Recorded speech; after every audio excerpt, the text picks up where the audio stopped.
Olá a todos. Eu estou aqui através do Instituto Estudo para compartilhar com vocês algumas biografias, algumas teorias e experiências e práticas vivenciadas. Hoje eu vou falar um pouco sobre a antroposofia, a visão dela no desenvolvimento humano e também sobre a biografia da Clarice Lispector. A antroposofia é uma ciência que entende o ser humano como um sujeito de dois mundos, a parte material e a parte espiritual. E ela estuda a biografia do ser humano porque ele faz parte da natureza, e como um ser da natureza, ele obedece a ritmos e ciclos bem marcados. Então, a biografia humana, à luz da antroposofia, vai passar por todos esses ciclos que são comuns a todas as pessoas, mas vamos usar a biografia da Clarice para mostrar o que é particular, pessoal e daquela individualidade. Eu vou utilizar alguns autores que são biógrafos que estudaram a vida da Clarice e que através deles eu pude adentrar nesse universo, conhecendo um pouco mais sobre a vida, não só a obra. Um deles é o Benjamin Moser, depois nós temos a Nádia Gottlieb e a Teresa Monteiro. Esses são os autores que eu mais me apoiei para desenvolver o trabalho da biografia da Clarice Lispector. E agora nós vamos passar ao nosso trabalho propriamente dito hoje aqui. Então, vamos continuar agora com o desenvolvimento humano à luz da antroposofia, ilustrado pela biografia da Clarice Lispector. Sempre que nós nos aproximamos de uma biografia, é importante uma certa permeabilidade para que a vida, os fatos possam nos tocar. Mas isso também é uma tarefa arriscada, porque a vida de um ser humano passa necessariamente por alguns momentos de muitos desafios, de dores. Então, essa permeabilidade é o que nos permite entrar em contato, mas é também um desafio, porque vamos sentir algumas coisas. Por um lado, se a vida da Clarice tem vários desafios, a gente encontra nos textos dela o recurso necessário para aplacar essas dores que, por acaso, vamos sentir ao longo dos relatos, né?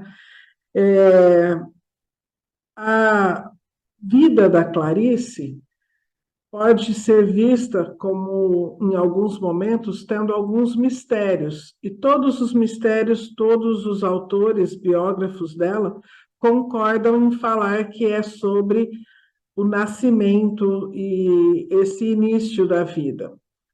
A Clarice fala em vários lugares que ela chegou no Brasil e nunca pôs os pés na Rússia ou na Ucrânia.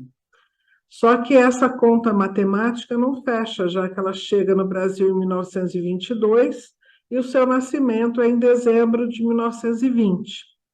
Então, várias vezes, ela reitera que chegou aqui ainda bebê, mas sabemos que isso não é bem assim.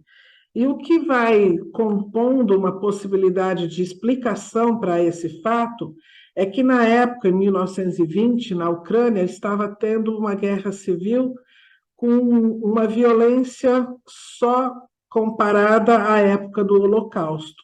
Então, foram mais de 250 mil mortos nesse episódio antissemitista bastante grave, né?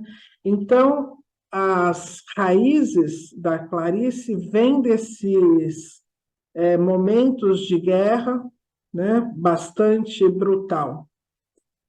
E a Clarice ela já foi vista, falada como tudo.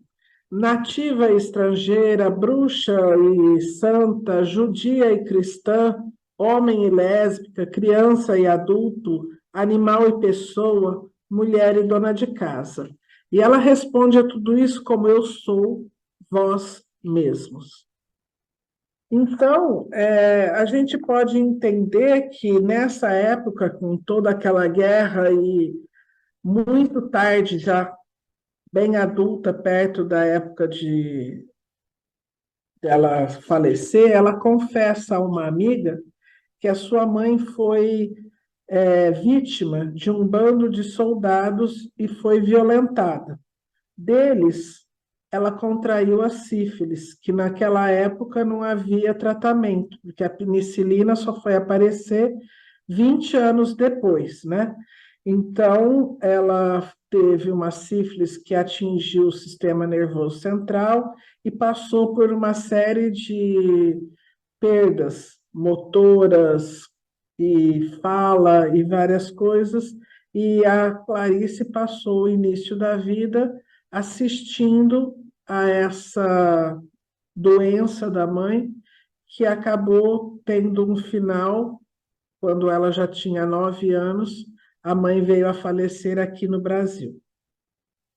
Então, todas as crianças, mesmo ainda não nascidas, que passam por esses horrores de uma transmissão genealógica, de situação de crise, de catástrofes humanitárias, elas são herdeiras também desse traumatismo na constelação familiar. A conspiração do silêncio e da humilhação são as ressonâncias psíquicas sobre os sobreviventes. Então, calar-se era terrível, mas falar impossível. E esse é um dos dilemas graves dos sobreviventes, né? Então, a infância da Clarice começa com essa visão, e nós vamos passar agora a falar mais sobre o arquétipo de cada fase, de cada ciclo da vida à luz da antroposofia, que a gente chama de setênio, e ilustrar com a vida da Clarice. Uma vez, numa crônica escrita em Brasília, ela fala assim: ai, coitadinha de mim, tão sem mãe, é dever ter mãe, é coisa da natureza.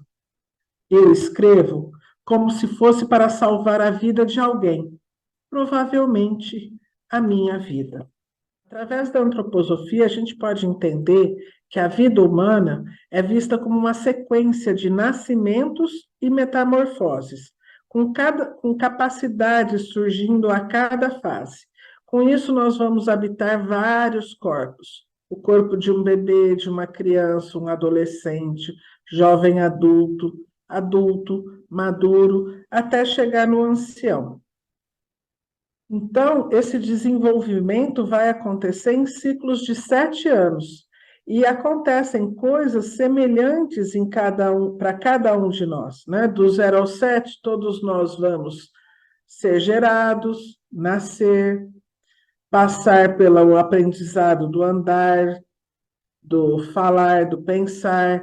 Nós vamos lá pelo final ter a queda dos dentes, e assim por diante. Em cada fase humana, nós temos desafios semelhantes para todos os seres humanos e as coisas que são pessoais, da própria biografia, né? Então, ele se dá esse desenvolvimento em ondas, não como uma linha reta. E cada nível que a gente alcança, surgem novas capacidades que vão se desenvolvendo, novos desafios e aprendizados. Conhecer esse mapa biográfico, ele nos ajuda a participar ativamente dessa jornada da vida. Ajuda-nos também a ver aonde estivemos, onde estamos e para onde vamos. Quando tudo corre bem no sentido de nós cumprirmos a nossa missão na vida, isso acontece em 9 setênios. Nós temos características bem marcantes em cada setênio, e a partir do 9º setênio, nós vamos estar livres das leis biográficas, mas a nossa missão de vida deve estar completa até os 63 anos de idade.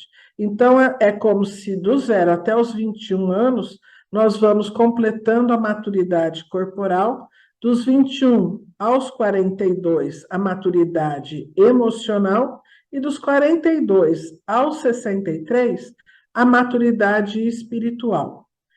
Eu vou agora transmitir um pequeno trecho de um filme para que a gente possa se inspirar e entrar na vida da Clarice e nas imagens arquetípicas de cada setênio.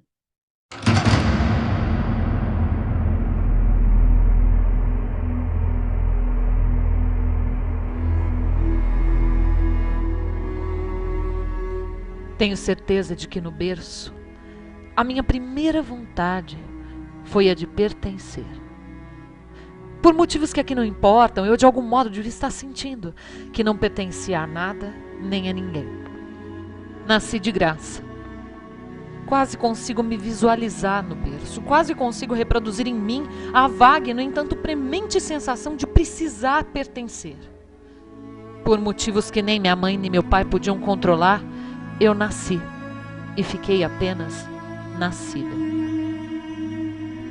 A vida me fez de vez em quando pertencer, como se fosse para me dar medida do que eu perco não pertencendo. Então eu soube. Pertencer é viver. Experimentei-o com a sede de quem está no deserto e bebe sôfrego os últimos goles d'água de um cantil. E depois a sede volta. E é no deserto mesmo que caminho.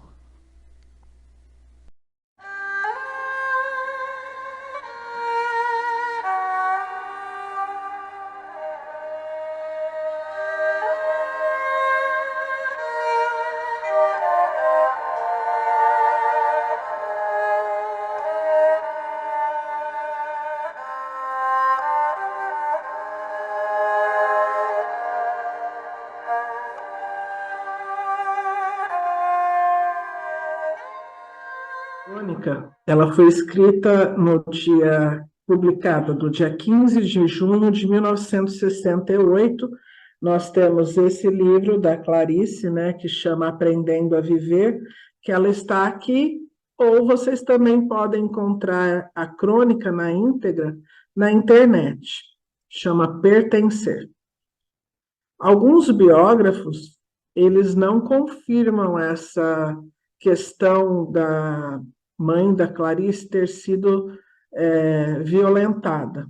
Mas o Benjamin Moser, ele vai até Tchetchonik, que é essa aldeia na Ucrânia, como vocês estão vendo ali no mapa, e lá ele conversando com uma pessoa bibliotecária, tentando descobrir coisas da Clarice, porque lá ela era bem homenageada já quando ele foi até a cidadezinha, e ele, nessa conversa, ele descobre que era muito recorrente as mulheres acreditarem naquela época que quando uma mulher ficava doente, se ela engravidasse e tivesse um filho, ela iria se curar da sua doença, né?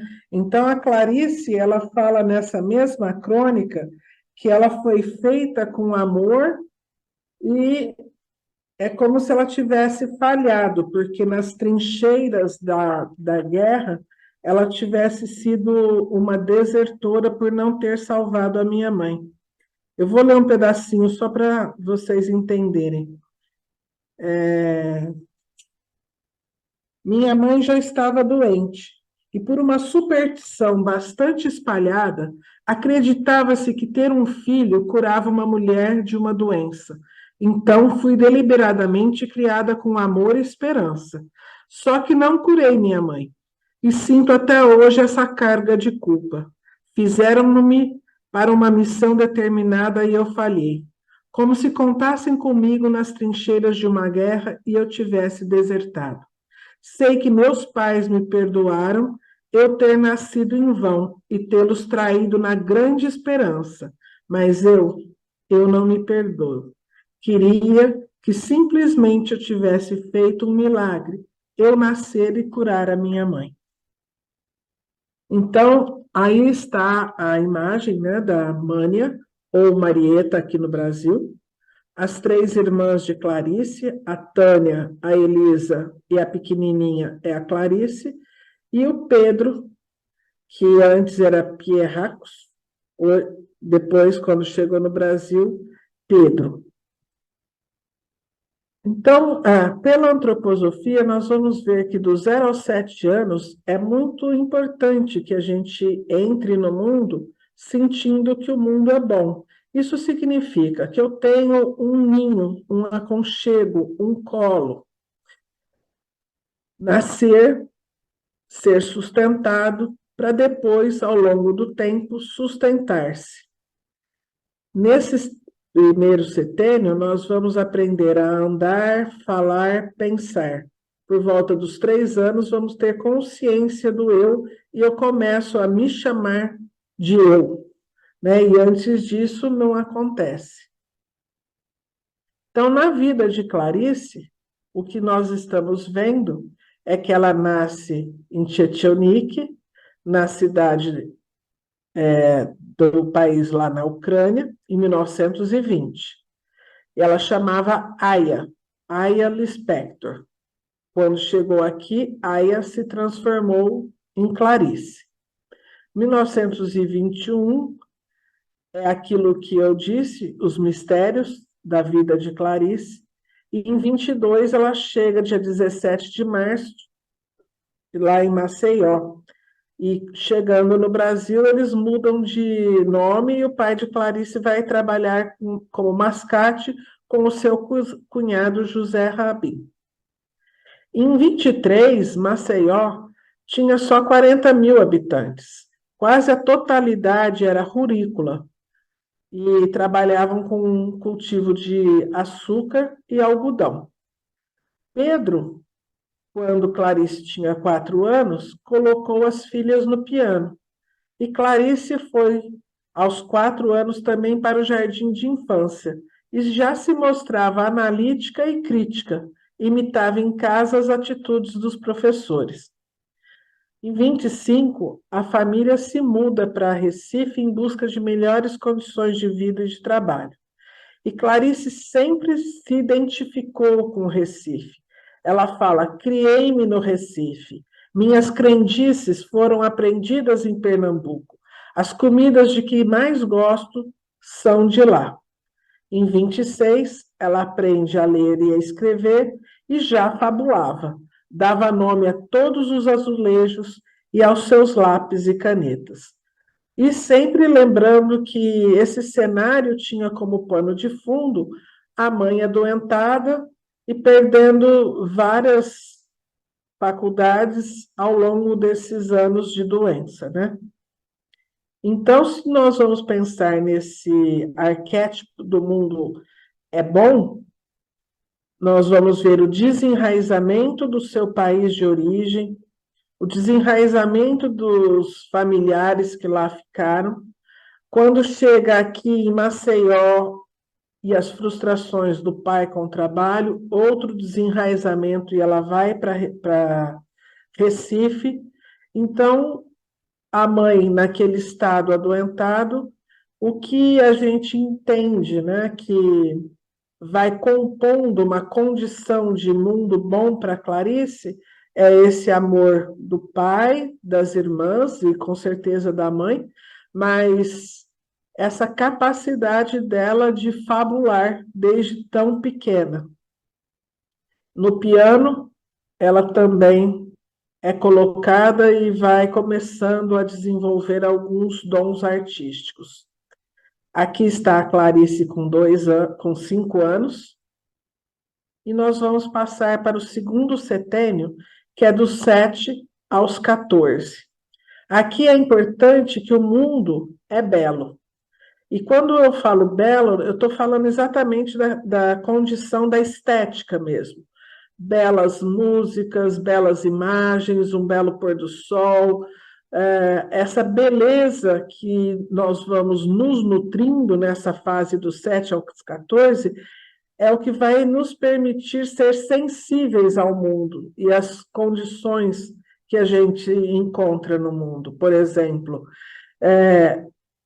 o belo vem da estética. Estética é uma palavra que vem de estesia, que é a capacidade de sentir. Quando a gente se opera, toma uma anestesia, que com isso não vamos sentir a dor.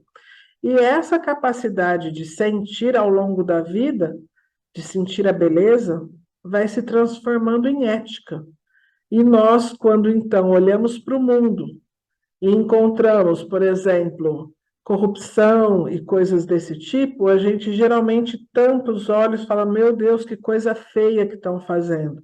Porque lá no começo nós fomos alimentados com o belo. Também, dos 7 aos 14, nós vamos conhecer, nosso mundo vai se ampliando, nós vamos para a escola, nasce a figura da autoridade amada. Aos 9 anos tem a vivência do eu sinto, e tem a travessia do mundo infantil para o mundo real. Com 12, o primeiro lampejo de interesse profissional. Dos 12 aos 14, a pré-puberdade com grandes mudanças físicas e se define temperamento. A vida da Clarice nesta fase. Ela completa 7 anos em 1927, aprende a ler e escrever, e a família aqui está passando por várias situações de crise financeira. Em 29, com 9 anos, o que acontece é que a Clarice vai ao carnaval e ela fala em alguma crônica, né? Com tantas preocupações com minha mãe doente, ninguém em casa tinha cabeça para o carnaval da criança. Com o carnaval, Clarice percebe como se as ruas e praças de Recife, enfim, explicassem para que tinham sido feitas. Eu era tão alegre e escondia de mim a dor de ver minha mãe assim. Eu morria de sentimento de culpa, porque pensava que tinha provocado isso quando nasci, mas me disseram que ela era paralítica antes. 1930, antes de Clarice completar 10 anos, a mãe morre em setembro. Quando chegamos em 31, ela já escrevia histórias, enviava para o Jornal de Pernambuco, mas essas histórias elas eram recusadas para a sessão infantil porque elas não começavam com Era uma Vez e nem terminava com Viveram Felizes para Sempre. As suas histórias tinham enredos que vinham das sensações. E esse foi o estilo de Clarice vida fora, né? Em 32, ela ingressa no ginásio de Pernambuco, conhece Monteiro Lobato através das Reinações de Narizinho e cada vez mais ela adentra na literatura, não só do Brasil, como também vai entrando na literatura do mundo. Eles, em 33, se mudam para a casa própria e Clarice, que tinha inclinações pedagógicas, ela começa a ensinar português e matemática para as crianças da vizinhança. Aqui é até um dia antes de completar 14 anos.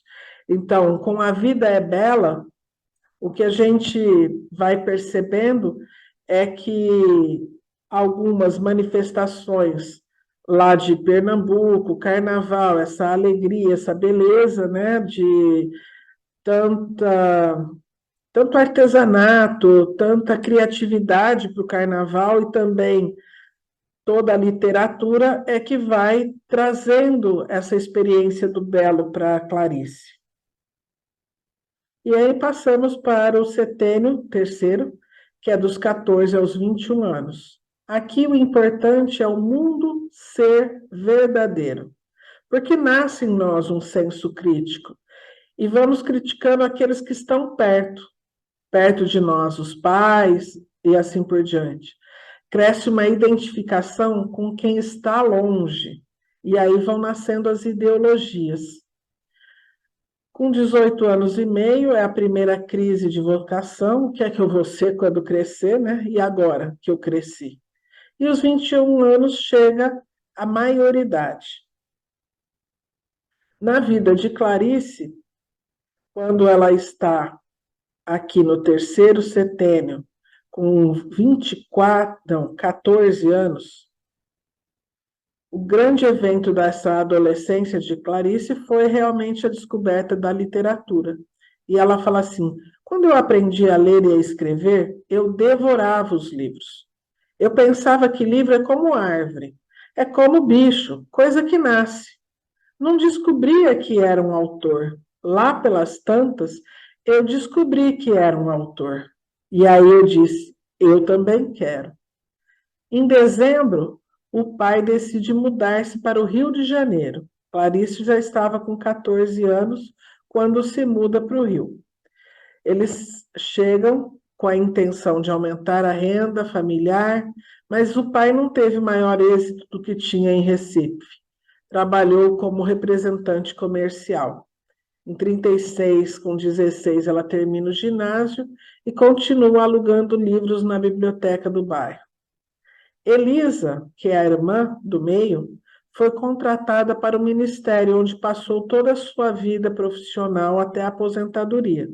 Mas aqui também vale dizer que a Elisa foi uma grande escritora também, tem livros publicados e foi muito elogiada pelas críticas. Só que a genialidade de Clarice era insuperável, né? Mas nós temos vários livros também publicados pela irmã Elisa Lispector. Dia 2 de março, ela entra no curso preparatório para a Faculdade de Direito, que é algo bem comum para uma mulher. Mas a ânsia por justiça estava escrita nos seus ossos. Ela tinha visto a horrível morte da mãe e seu pai brilhante, incapaz de estudar, reduzido ao comércio ambulante de tecidos.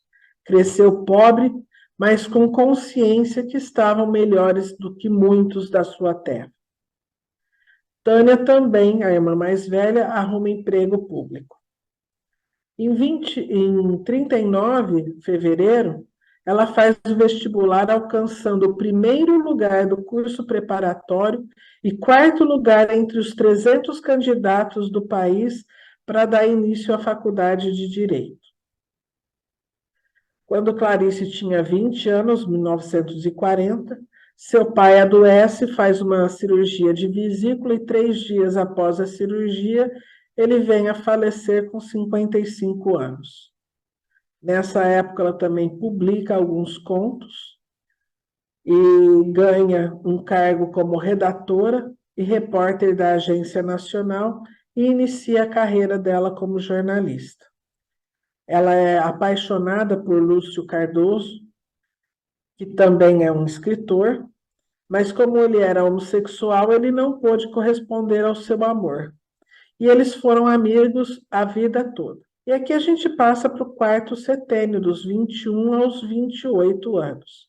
Aqui, essa imagem do centauro é para representar que nós estamos com muito vigor corporal, físico e instintual. Então, o desejo é de exploração e de questionamento no mundo. Tem um impulso para experimentar esse eu que está nascendo para o mundo social, se posicionar, lutar pela liberdade. E também aqui é o início da autoeducação. Se até essa fase dos 21 nós fomos conduzidos pelos pais, professores, para o ensino, para a educação, de agora para frente é algo que tem que nascer de dentro para fora. E aqui a sensação é de que o céu é o limite e tem uma visão da sua tarefa no mundo. Clarice, nesse setênio, com 21 anos, logo após a morte do pai, ela e a Elisa vão morar com a Tânia e o seu marido. Ela cursa o terceiro ano da faculdade de Direito, ela tem textos publicados, tanto os literários como os jornalísticos. A morte do pai e a desilusão amorosa leva a uma depressão. A primeira mostra, né, daquilo que vem acompanhar Clarice por vida toda, que é a depressão. Ela faz sonoterapia e começa a namorar com Mauri Gurgel Valente. Em 42, ela trabalha como redatora no jornal À Noite, faz curso de antropologia e psicologia. Começa a escrever o romance Perto do Coração Selvagem e escreve uma carta para Getúlio Vargas pedindo sua naturalização como brasileira, porque ela pretende se casar com o Mauri e ele, como diplomata, não poderia se casar com uma estrangeira. Dia 12 de janeiro, ela se naturaliza brasileira, termina o curso de Direito e dia 23 ela se casa com Mauri. 17 de dezembro recebe o prêmio Graça Aranha por melhor obra literária de estreia. 44, então, com 24 anos, em janeiro ela se muda para Belém do Pará, acompanhando o marido que fica por lá 6 meses. Em julho, chega a notícia de que Mauri será transferido para Nápoles, em plena Segunda Guerra Mundial, e eles se mudam para lá. Em 45, ela publica o segundo romance, que é o Lustre, e solicita às autoridades brasileiras e americanas a autorização para visitar diariamente os soldados no hospital. A menina, que saíra da Europa refugiada, volta para ajudar as vítimas de outra guerra. Então, a gente observa que essa experiência mesmo primitiva toca Clarice profundamente e ela se envolve bastante com os soldados, escrevendo cartas e enviando as cartas deles para as famílias, recebendo as cartas das famílias e lendo para ele. Em 46, Mauri é removido para Berna, na Suíça. E lá, Clarice vai diariamente ao cinema e luta contra o tédio barra depressão, né? Em julho, ela vai a Paris. Em 47, prestes a fazer 28, ela escreve uma carta e ela expõe toda a sua indignação às irmãs por estar vivendo essa vida de esposa de diplomata, né? Ela fala assim: tenho visto pessoas demais, falado demais, dito mentiras, tenho sido muito gentil. Quem está se divertindo é uma mulher que eu detesto, uma mulher que não é a irmã de vocês, é uma qualquer. No final do ano, Clarice frequenta um terapeuta, cartomantes e astrólogos. E ela diz: a solidão de que sempre precisei é ao mesmo tempo insuportável. E aqui nós vamos para o quinto setênio, que é dos 28 aos 35 anos. Aqui, aquele centauro já é um homem sentado no seu cavalo, com a sua armadura, carregando a punho sua bandeira. O mundo começa a ficar um pouco mais ordenado. Com 28 anos, eu passo pela crise dos talentos. Será que eu estou no caminho certo? Nesse momento, algumas coisas que eu fui recebendo ao longo da vida, né? Valores, padrões, eu vou começar a questionar, vou abrir mão de algumas coisas e escolher um caminho mais pessoal. Tem uma fase racional, um olhar ainda de superioridade. É uma fase de conquistas, fase de encontrar e ocupar um lugar no mundo, fase de planejar e executar, fase de um máximo rendimento físico e psíquico, maior possibilidade de ouvir o outro. Então, começa um diálogo. Desafio de integração da razão com o sentimento. E nasce um pensar cordial, menos intelectual e mais ligados aos sentimentos. Aqui, com 28, Clarice escolhe um caminho novo, né? Que ela escolhe ser mãe. Ela fica grávida e o filho Pedro nasce no dia 10 de setembro. E ela diz: nasci para amar os outros, nasci para escrever e nasci para criar os meus filhos. Se eu não fosse mãe, seria sozinha no mundo. Eu estava feliz por ser mãe, mas nem o nascimento de Pedro pôde arrancá-la da depressão. E aqui ela tem um novo episódio depressivo. Em 49, ela vai com a remoção do Mauri para o Rio de Janeiro e fica de março a setembro no Rio. E aí, novamente, Mauri é informado que o seu novo destino é Torquay, balneário britânico em Devon. Ela retorna à Europa, mora 6 meses em Torquay, sofre nessa época um aborto espontâneo em Londres e escreve contos que vão ser publicados em 52. Em 31 de janeiro, Getúlio toma posse. Em março, ela vem ao Brasil e começa a escrever A Maçã no Escuro. Setembro, ela já estava grávida do seu terceiro filho, né? O primeiro é o Pedro, o segundo ela perdeu, o terceiro ela está grávida agora, em 1952. Eles se mudam para Washington, onde permanecem por 8 anos. Dia 10 de fevereiro nasce o filho Paulo, intensifica o seu uso de sedativos. Em A Maçã do Escuro, que vinha escrevendo, a personagem diz: pois quando eu tomo calmantes, eu não ouço o meu grito. Sei que estou gritando, mas não ouço. É assim, disse ela, ajeitando a saia. E é por isso e por tantas outras falas de personagens que a gente vai entendendo a forma que ela se revelou biograficamente, né, através dos seus personagens. Em julho, ela vem ao Brasil com os seus filhos e com a babá e fica até setembro. Para mim, sair do Brasil é coisa séria, escreve ela na carta para Fernando Sabino. Porque no Brasil era o único lugar no mundo, segundo a Clarice, que ela se sentia fazendo parte. Então, essa vida que ela tinha com o Mauri de várias experiências em vários lugares pelo mundo, era para ela um sacrifício muito grande. E aqui nós vamos passar para o sexto setênio, 35 aos 42.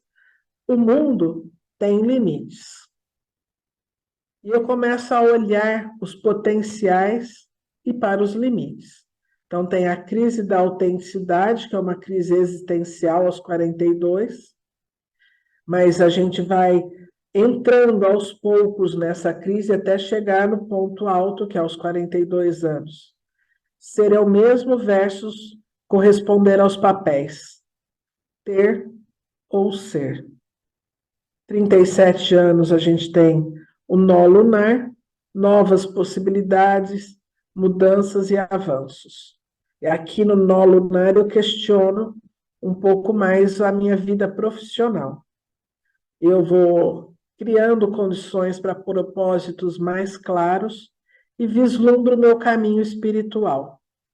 As diminuições das forças físicas começam a aparecer. E aqui eu já sou um cavaleiro que já desci do cavalo e ando com ele ao meu lado. Para Clarice, esse sexto setênio começa em 55 com A Maçã no Escuro, sendo considerada uma grande obra de arte. Em 56, quando ela termina, ela diz: foi um livro fascinante de escrever. Aprendi muito com ele. Me espantei com suas surpresas, mas também foi um grande sofrimento. Ela falando em 56 sobre o livro, né? 57, seu casamento vivia momentos de tensão. E em 58, ela faz colaborações com a revista Senhor.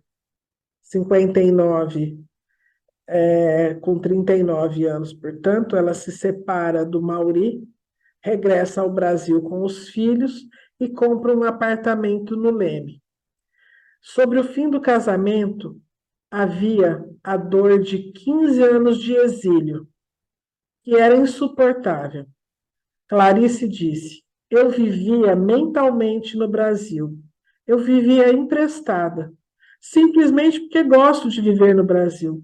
O Brasil é o único lugar no mundo em que não me pergunto assombrada. Afinal de contas, o que é que eu estou fazendo aqui, meu Deus? Porque é aqui mesmo que eu tenho que estar, que estou enraizada. E ela fala sobre as experiências da infância, né, provavelmente no Recife, ajudou ela a criar essas raízes, mas todas as vezes que ela tinha que sair, ela tinha esse grande sofrimento. Uma vez ela foi a Varsóvia e foi convidada pelo governo soviético a conhecer o seu local de nascimento. mas ela se recusou. Mas, logo após, ela escreveu: Lembro-me de uma noite na Polônia, na casa de um secretário da embaixada, em que fui sozinha no terraço. Uma grande floresta negra apontava-me emocionalmente o caminho da Ucrânia.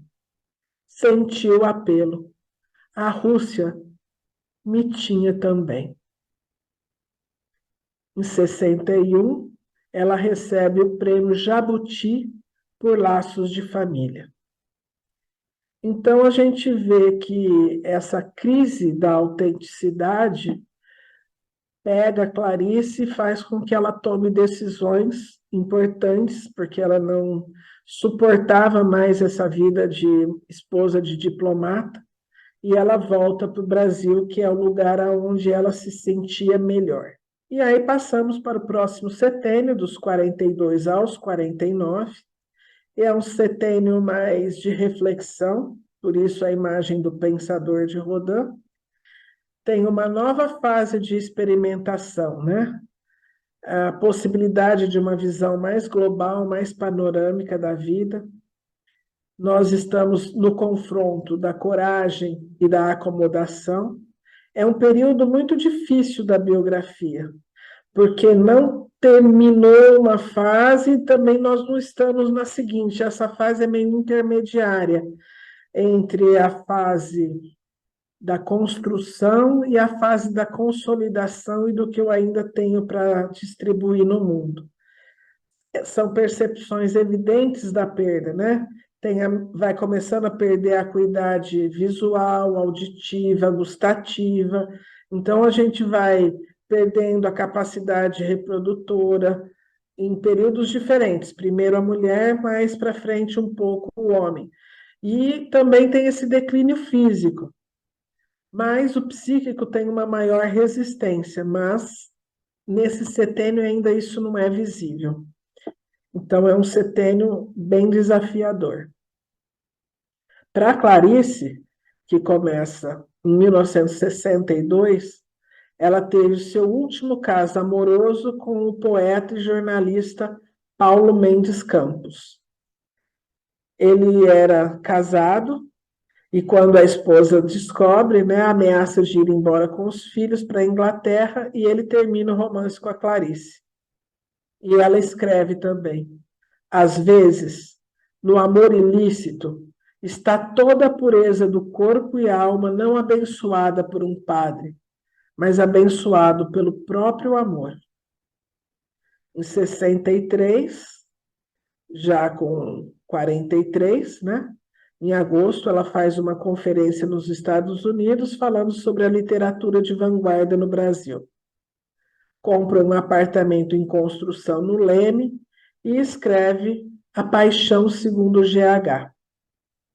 Em 64, ela publica Legião Estrangeira e A Paixão segundo o GH, o que ela considera o seu melhor livro. Um juiz profere sentença de separação definitiva com Mauri e ela faz análise com Inês Bessouet. Em 65, ela se muda para um novo apartamento, dedica-se à saúde de Pedro, pois o filho mais velho apresenta esquizofrenia, exigindo muitos cuidados. O fato era que Clarice enfrentava desafios que até mesmo o mais estável das criaturas teria dificuldades de superar. E ela diz: quando você tem um filho assim, sempre acha que de algum modo a culpa é sua. Rosa Cass disse: ela simplesmente não suportava vê-lo desse jeito. Doía demais nela. Em 66, os dois vícios de Clarice, que eram o cigarro e os remédios para dormir, cobram um preço alto. Na madrugada do dia 14 de setembro, o seu quarto fica em chamas. Inúmeras queimaduras pelo corpo. 3 dias de risco de vida, 3 meses hospitalizada. Ela quase precisou amputar a mão direita. passa por muitas cirurgias, enxerto, fisioterapia. Quando tiraram os pontos da mão operada, gritei. Dei gritos de dor e de cólera, pois a dor parece uma ofensa à nossa integridade física. Mas não fui tola. Aproveitei a dor e dei gritos pelo passado e pelo presente. Até pelo futuro, gritei, meu Deus. Então a gente vai assistindo, né, a maturidade dessa mulher, mas também com as dificuldades que foram acompanhadas a vida toda da própria depressão e o filho que desencadeia essa situação com a esquizofrenia e o sofrimento dela com tudo isso. Aqui também, nesse mesmo setênio, ela contrata, então, uma enfermeira para ajudá-la na recuperação. Apesar da boa recuperação e do sucesso das cirurgias e do apoio dos amigos, Clarice entra em depressão. Agosto estreou como cronista. Conta com a companhia do seu cão Ulisses. Ela publica também alguns livros para criança. O Mistério do Coelho Pensante. Escreve coluna para o Jornal do Brasil. Me chamam de escritora hermética. Como é? Quando escrevo para crianças sou compreendida, mas quando escrevo para adultos fica difícil? Deveria eu escrever para adultos com as palavras e sentimentos adequados a uma criança? Não posso falar de igual para igual? E ela questiona os críticos que falam que a literatura dela é hermética, né? Ela ganha um prêmio com o Mistério do Coelho Pensante. E ela tem vários livros para crianças muito bons. Ela passa a fazer entrevista com personalidades para a revista Manchete, em 68. Participa de passeatas contra a ditadura. Manda carta aberta para o ministro da Educação, porque aqui nós estamos na ditadura, né? E ela fala assim: ser estudante é algo sério. É quando os ideais se formam. É quando mais se pensa num meio de ajudar o Brasil. Senhor ministro ou presidente da República, impedir que jovens entrem em uma universidade é um crime. Perdoe-me a violência da palavra, mas é a palavra certa. Dá palestras em universidade e nesse ano morre Lúcio Cardoso, que é o seu primeiro grande amor.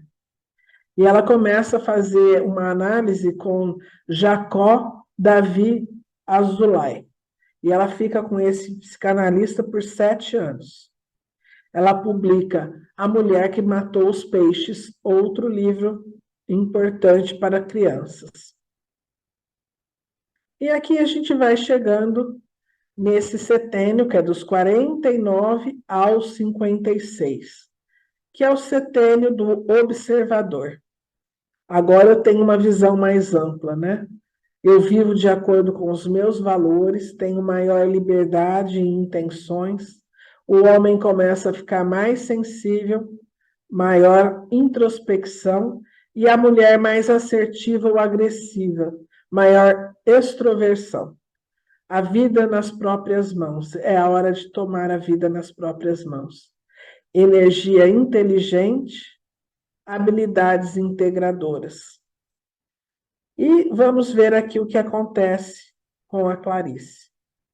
Em 69, 49 anos, seu filho Paulo parte para um intercâmbio nos Estados Unidos e fica lá por 1 ano.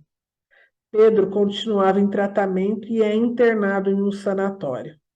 Ela vai para a Bahia entrevistar Jorge Amado, Genaro, Mário Cravo, Carimbé, para a revista Manchete. O seu romance, Uma Aprendizagem, ou O Livro dos Prazeres, ganha o prêmio Golfinho de Ouro. Escreveu em 9 dias, hospedada num hotel no Rio de Janeiro. Em agosto desse ano, ela se aposenta pelo INSS. Em 70, conhece no fim deste ano Olga Borelli, que se tornaria a figura-chave dos últimos anos de vida de Clarice, e cuja incansável dedicação e afinidade intelectual facilitaram a criação das grandes últimas obras de Clarice. Clarice, com seu enorme déficit materno e paterno, encontra em Olga a última das figuras maternas. Olga parecia ter passado grande parte da vida em busca de uma missão caridosa e encontrou em Clarice um projeto digno de sua colossal devoção. Olga tinha sido freira e ela passa a cuidar da Clarice. E ela chegou justamente quando Clarice estava desesperada por um salvador. Nessa época, ela publica, em 71, uma coleção de contos, que é a Felicidade Clandestina, e faz revisões para o romance Água Viva. Posa para um pintor, Carlos Scliar, em Cabo Frio, e a ditadura no Brasil atinge o seu auge. Em 73, com 53 anos, ela atravessa um período de grande dinamismo. Faz ginástica, usa cremes, perfumes, toma só suco, dispensa o refrigerante, sonha em viajar e embarca com Olga para a Europa para ficar por um mês. Pedro muda-se para a casa do pai. O Jacó Azulay, que era o analista, após 7 anos com ela, sugere que suspendam a análise. Azulay afirma estar esgotado. Clarice me exauriu mais do que todos os meus pacientes juntos. O esforço era grande e pouco colhíamos. Ele ofereceu a possibilidade de vê-la uma vez por semana como amigo. Ela aceitou. Clarice suscitava nos outros um sentimento de proteção, um desejo de ajudá-la e de suportar o seu grande sofrimento, embora seus amigos deixem claro que ela nunca pedia nada. Era mais um sentimento que ela despertava nas pessoas. Também nesse ano ela publicou Água Viva. Em 74, é demitida do Jornal do Brasil, que na época demitiu os judeus. Tais demissões estavam representando uma retaliação do governo Geisel contra o jornal. Ela havia prestado serviço ao jornal por 7 anos e sai sem nenhuma explicação ou agradecimento pelos serviços prestados. Agora, ela era uma vítima inequívoca da ditadura. Trabalha como tradutora para compensar a falta do salário do jornal. O seu cão, Ulisses, lhe morde o rosto e ela então precisou fazer plástica com o Dr. Ivo Pitangui, o seu amigo. O filho Paulo vai morar sozinho em um apartamento perto do seu. E Pedro já mora com o pai. Em 75, 55 anos, portanto, continua com o trabalho de tradução, publicação de sua obra. Faz palestras em congresso. É muito elogiada em Belo Horizonte, ficando muito contrariada. Dedica-se à pintura, são 18 telas com técnicas mistas. Depositada no fundo Clarice Lispector. Ela é contratada pela agência literária para cuidar dos seus negócios e direitos autorais. Ela contrata uma agência. Morre aqui o amigo e compadre Érico Veríssimo. Depois nós entramos no setênio dos 56 ao 63, que é a fase do semeador. Independência do mundo externo, uma fase mais espiritualizada, o que não significa algo com a religião. Espiritualizada porque eu já tenho a sabedoria de vida que me permite dar a bênção. e oferecer o meu conhecimento e a minha sabedoria para o outro, né? E aqui, em 1976, Paulo, o filho caçula, se casa com Ilana Hoffmann. Nessa ocasião, soube por uma tia que sua mãe, Mânia, também escrevia um diário e poemas. Foi um choque, foi um presente saber disso. Nesse ano, Clarice dá entrevistas, participa de congressos, dá autógrafos, faz uma série de entrevistas, ganha prêmios. Segundo sua irmã Tânia, Clarice sabia como seu feito era inigualável. Seu sucesso estava sendo reconhecido e celebrado. Ao ser indagada por um repórter sobre o que mais tinha marcado sua vida, ela responde: acho que é o meu nascimento e o seu mistério. Dá sua única entrevista para a televisão, para um programa Panorama Especial na TV Cultura, que quem quiser assistir pode procurar pelo YouTube que está lá. Ela escreve livros e histórias para criança e publica o seu último romance, que é A Hora da Estrela. É submetida a uma cirurgia e constata-se um adenocarcinoma irreversível de ovário, o que não foi revelado a ela, e que supostamente, curiosamente, né, é a mesma patologia da Macabea, a última das personagens, né, que ela escreve no romance A Hora da Estrela. Dia 9 de dezembro de 1977, ela morre um dia antes de completar 57 anos. E no dia 11 só que ela é enterrada no Rio de Janeiro. No dia 28 de dezembro, vai ao ar a sua entrevista na TV Cultura.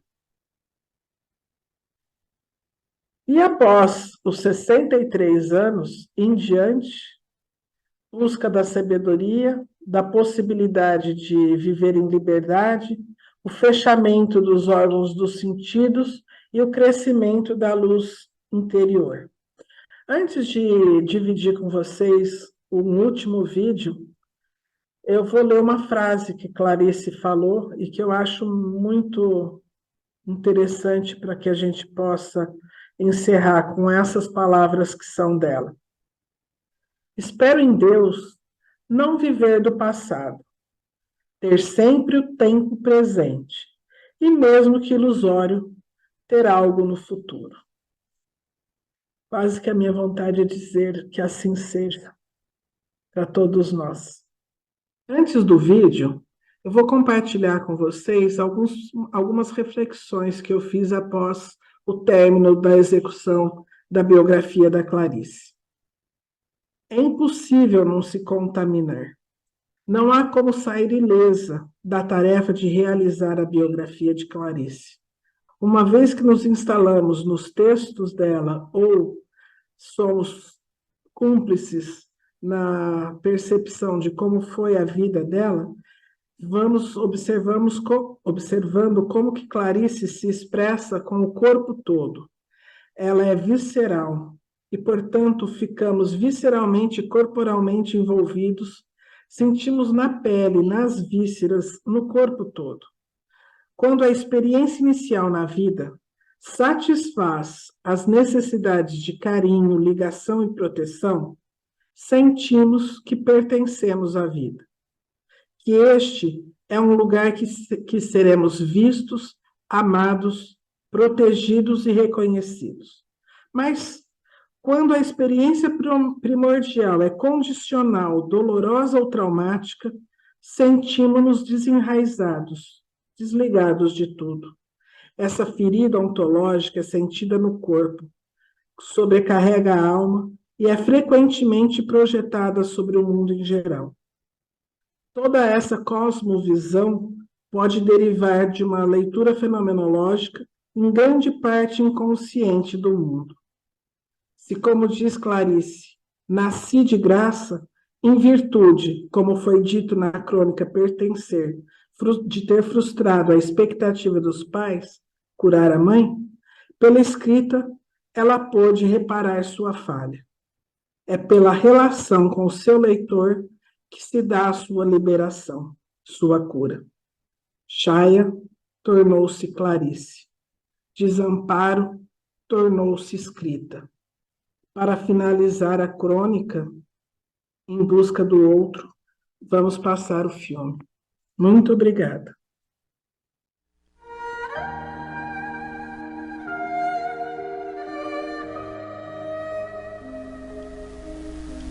Não é à toa que entendo os que buscam caminho, como busquei arduamente o meu, e como hoje busco, com sofreguidão e aspereza, o meu melhor modo de ser, o meu atalho, já que não ouso mais falar em caminho. Eu que tinha querido o caminho com letra maiúscula, hoje me agarro ferozmente à procura de um modo de andar, de um passo certo.